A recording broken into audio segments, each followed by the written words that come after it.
la bienvenue. Nous poursuivons avec notre série « La sagesse pour prospérer » et la prospérité.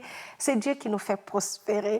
Excusez le gros sourire que vous voyez, je discutais justement avec Richard des souvenirs d'enfance où lorsqu'on était adolescent, vous savez, les adolescents, les coups qu'on fait, ma mère était une chrétienne vraiment enracinée, stricte que stricte.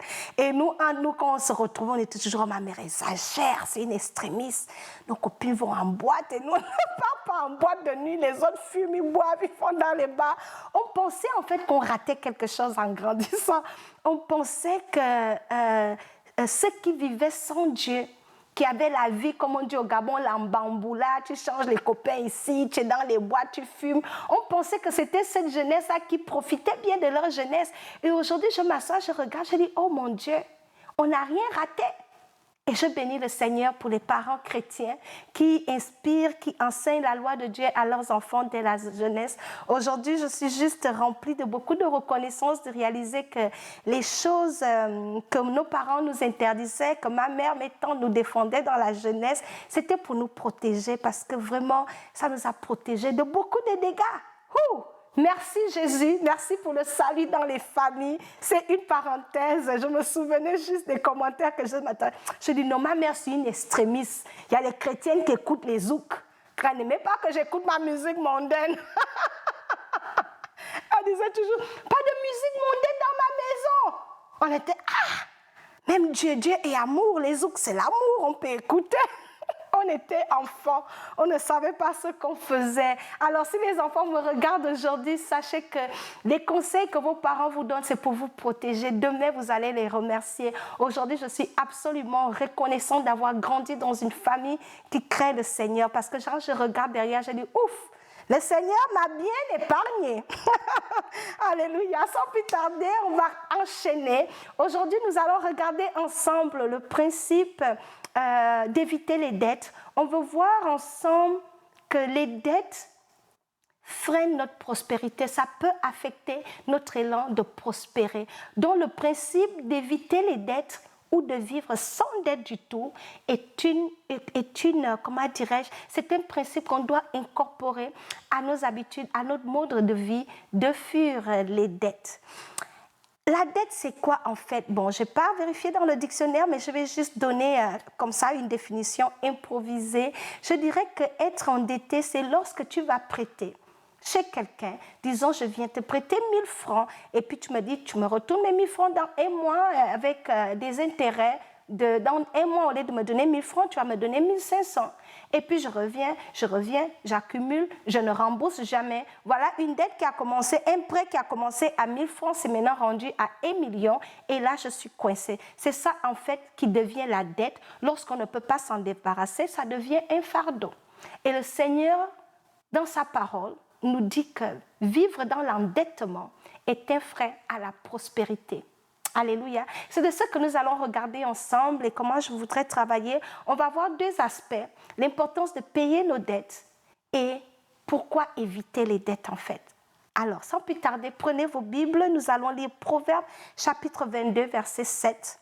La parole de Dieu dit « Le riche domine sur les pauvres et celui qui emprunte est esclave de celui qui prête. » Alléluia.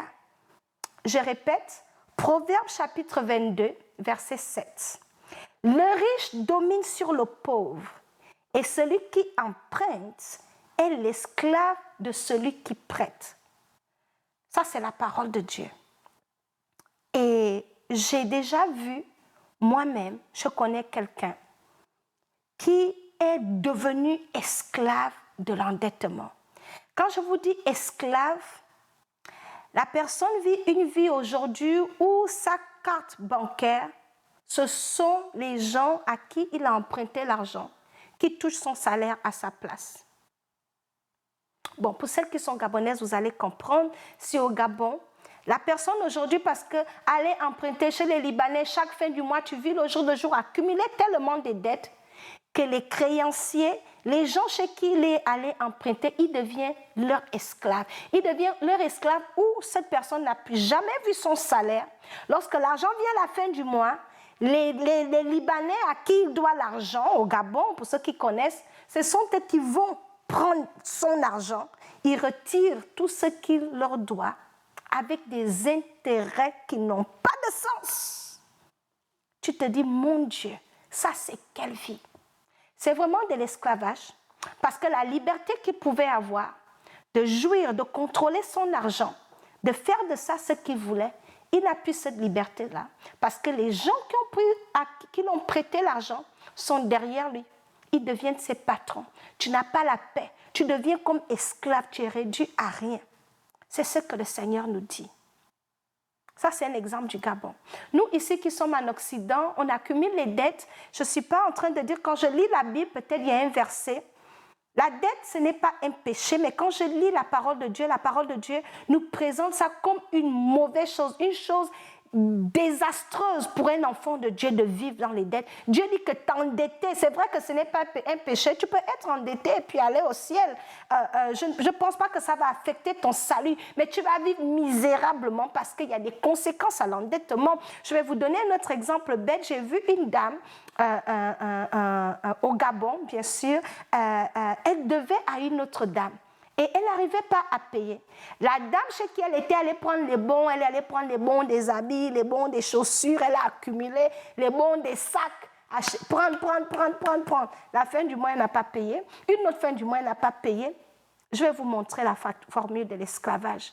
L'autre dame, qui n'est même pas au même niveau de chez celle qui allait emprunter, s'est permis de venir chez elle, l'insulter dans tout le quartier au point de vouloir la tabasser. Parce que l'autre femme n'avait pas payé les dettes. Vous voyez, c'est de l'esclavage, la honte, le scandale. Lorsque les gens que nous devons viennent comme ça après nous, c'est des troubles. Donc j'ai vu une situation honteuse comme ça, juste parce qu'elle avait pris des dettes. Dieu voudrait que nous évitons les dettes. Parce que c'est une mauvaise chose. Ça donne le pouvoir de ceux qui nous prêtent sur nous. Bon, nous, en Occident, nous avons des cartes de crédit. Moi qui vous parle, j'ai été endettée. À un moment donné, tu n'as pas d'argent, tu n'as rien. Tu bouffes les cartes de crédit. Et tu vas prendre une carte de crédit Visa, par exemple. On te dit, tu as 5 000 $ dans cette carte Visa. Et vous savez, l'argent que tu n'as pas travaillé fort là, ça finit vite. Carte de crédit Visa, là, tu passes seulement, tu glisses. Tu vas dans le centre d'achat, tu achètes. Ça, on achète en ligne. C'est quand tu reçois la facture que tu dis, maintenant paye. Il n'y a pas. Tu fais des petits paiements. La banque s'en fout. Ils te chargent des intérêts. Si c'était 5 000 $ qu'ils t'ont donné, tu vas payer 5 000 $ là. Pendant 10 ans, tu payes 100 000 $. Ça veut dire que tu vas finir de payer la dette jusqu'à tu vas la payer 5 fois. Parce que depuis là, ce n'est même pas la dette que tu as couvert. Tu es en train de payer les intérêts, 22% sur 5 000 $. Tu payes. Tu es esclave. Pire, celles qui sont en Occident vont me comprendre. Quand tu ne payes pas là, on t'envoie une collection. Collection, c'est quoi le mot? On les appelle comme un collection, c'est comme des agents de recouvrement. Ah voilà, merci Seigneur. Les agents de recouvrement, ils vont t'appeler. Tu ne dors plus. Quand ton téléphone sonne, tu as peur, le cœur panique. Oh, madame, vous payez quand? Tu as honte. C'est comme des tourments, des démons dans ta maison. Quand tu vois le téléphone, tu vois leur numéro, tu fermes vite. Quel embarras. Parce que tu leur dois. Ils envahissent ta paix, ton sommeil, ton calme. Parce que maintenant, il faut payer. Et plus tu la gardes, plus tu t'empiffres dans le trou. Pourquoi? Parce que tu ne te remets pas. Tu travailles dur jusqu'à travailler. À beau payer, ça ne diminue pas. Donc l'argent que tu pouvais prendre pour économiser, pour te faire du bien, pour voyager, pour te faire plaisir, cet argent-là qui finit ça, le créancier, celui qui t'a prêté l'argent, contrôle maintenant ton argent. Il y a un autre truc au Gabon que j'ai vu, c'est des prêts à intérêt. Ça c'est diabolique. Je connais des gens qui sont allés prêter l'argent où on prend des prêts à intérêt, ça a l'air pour régler une situation facile, tout de suite ça t'aide. Quelqu'un te dit, je te donne 5 000, tu me retournes 20 000. Est-ce que vous voyez? Donc, de fois, l'endettement va nous amener dans ce cercle vicieux qui va toujours nous garder par terre. Ça amène vraiment, ouvre la porte à la pauvreté, à l'oppression, à des difficultés qui vont nous empêcher de pouvoir nous réaliser. Donc, le fait de s'endetter vraiment affecte notre prospérité. C'est pour cela que le Seigneur voudrait que nous marchions sans dette. Une autre chose avec les dettes, je vais lire le livre de Psaume 37, verset 21. La parole de Dieu dit, « Le méchant emprunte et il ne rend pas. » Le méchant emprunte et il ne rend pas. Le fait que toi, enfant de Dieu, tu vas prêter partout et tu refuses de rendre. Dieu dit de toi que tu es méchant. Et en anglais, ça dit the wickedness, la méchanceté, la cruauté. Tu étais dans le besoin, quelqu'un t'a prêté ses 10 000. Lorsque tu as, il faut aller retourner les pauvres 10 000. Parce que le fait de ne pas retourner le pauvre argent, tu t'attires la malédiction. Parce que la justice de Dieu est derrière toi. Dieu voit les larmes de la personne qui t'a fait du bien pour t'aider d'une situation. Maintenant, tu es assise dans le mauvais cœur sur l'argent de quelqu'un qui t'a aidé. Ce n'est pas de Dieu. Le Seigneur voudrait que nous puissions sortir des dettes. Et comment sortir des dettes? Il faut les payer. Au lieu d'user de mauvaise foi. Quelqu'un, tu dois à quelqu'un, c'est toi qui insultes encore. Ah, laissez-moi, machin, je vais rendre quand j'aurai. Non. Il faut te rabaisser, t'humilier, dire à Dieu, Seigneur, aide-moi, je commence où? Prier par rapport à ça, faire des arrangements pour sortir de la dette. Parce que je peux comprendre qu'il y a des situations d'urgence qui nous arrivent dans la vie qui vont nous amener à emprunter. Dieu ne veut pas que nous soyons, il y a des amis qui peuvent nous aider, oui. Mais ne dépendons pas des dettes pour vivre.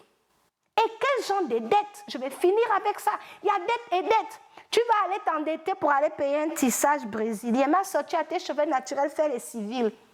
Tresse-toi vraiment au fil. C'est mieux, tu dors en paix. Mais tissage brésilien, tu vas aller mettre $500 sur ta tête que tu ne peux pas rembourser. Est-ce que ça vaut la peine? Quelqu'un va t'humilier sur la route à cause de robes. Mais on va porter ta vieille robe, tu laves, tu repasses. C'est propre parce que ce n'est pas la robe qui nous rend belle.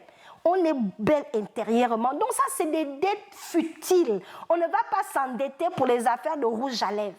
Donc évitons de gâter nos noms à cause de futilité. Ce n'est pas de Dieu. L'endettement amène le scandale, la honte, la pauvreté et ça ne glorifie pas Dieu. C'est la raison pour laquelle faisons tous les efforts, tout ce qui est à notre possible, d'éviter l'endettement, surtout l'endettement pour des futilités. Il y a des femmes qui vivent encore, je vais aller prêter les robes, tu vas aller prêter les habits. Le jour que tu ne te parles plus à la voisine, scandale. J'ai eu une situation quand on était au lycée, une amie qui était allée prêter la robe de l'autre le jour qu'ils ont eu le même copain. Nous tous à la cour du lycée. Oh, donc c'est la robe de ça. C'est moi qui t'avais donné la robe, je t'ai donné les choses de la honte, les prêts de la honte. L'endettement ne nous aide pas. Ça apporte la honte, les tourments. Personne qui ne pourrait pas te parler va te parler parce que tu leur dois. Et les intérêts sur les dettes nous appauvrissent. Donc l'endettement, le fait de s'endetter n'est pas de Dieu. Dieu n'encourage pas les enfants de Dieu de vivre dans la dette. Mais au contraire, il voudrait que nous sortons de la dette. C'est pour cela qu'il dit dans le Psaume 37, verset 21 ici que le méchant prête et ne rend pas. Donc Dieu dit non seulement tu empruntes, mais fais au moins l'effort d'aller rembourser.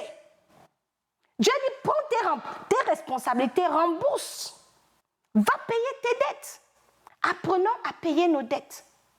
Parce que quand tu ne payes pas tes dettes, non seulement tu as la malédiction des gens chez qui tu allais prêter l'argent là, mais tu as aussi la malédiction de Dieu parce que Dieu ne participe pas au conseil des méchants. Tu vas prêter à quelqu'un, tu as l'argent, tu ne veux pas rendre. Pourquoi? Juste pour embêter l'autre, ce n'est pas bien. Et il y a des chrétiens qui vivent comme ça, ce n'est pas de Dieu. Sortons de l'endettement. Je vais conclure en disant qu'il y a des moyens de sortir de l'endettement. D'abord, c'est de reconnaître ses dettes, de les rassembler, les avoir et trouver des résolutions, prendre des décisions, faire des efforts à les éliminer, une dette à la fois. Se donner vraiment un objectif de les payer. Si tu as les cartes de crédit, coupe-les. Si tu sais que tu ne peux plus payer, coupe, débarrasse-toi. Ça ne sert à rien de vivre des cartes de crédit, mais utilise ce que tu as. Ce que tu as, personne ne va appliquer les intérêts dedans. Personne ne va t'appeler pour venir te déranger, viens me rendre, viens me rendre. Donc, il faut rassembler ces dettes, prendre la décision de les rembourser et demander la grâce de Dieu, la sagesse de Dieu pour sortir de l'endettement et appliquer vraiment les principes du Seigneur pour l'endettement. S'humilier, demander de l'aide à Dieu, demander les stratégies à Dieu parce que le Saint-Esprit va nous aider, il va t'inspirer, il va te dire fais peut-être un autre boulot, débarrasse-toi de ces dettes et ne retourne plus dans la dette. La Bible dit que ce sont les chiens qui retournent à leur vomi. Quelque chose qui t'a amené les tourments, qui t'a amené les malaises, qui t'a amené la honte, qui t'a appauvri, tu vas retourner dedans. Pourquoi? Ça, c'est l'erreur que nous faisons. Lorsque tu sors de tes dettes, maintiens une vie sans dette et Dieu va te bénir de ce que tu as. Alléluia. Donc, je vais m'arrêter là. C'est ce que je voulais dire sur l'endettement. Soyez bénis, prospérez à tous égards et évitons les dettes, payons les dettes également. La Bible dit que ce sera à nous d'emprunter, pas aux gens. Pas nous d'aller prêter chez les gens, mais les gens viendront emprunter chez nous. C'est ça la volonté de Dieu pour nous. C'est nous qui devons donner aux gens. Pas nous les chrétiens derrière, à gauche, à droite, dans tout le quartier en train de prêter. Ce n'est pas de Dieu. Je m'arrête ici. Soyez bénis et n'écoutez pas la voix de l'ennemi qui veut t'enfoncer dans les dettes. Le diable est un voleur. Alléluia. Béni, béni, béni. Je vous vois dans une autre émission. Partagez cette vidéo. Aimez-la et s'il vous plaît, commentez. Soyez bénis. Merci.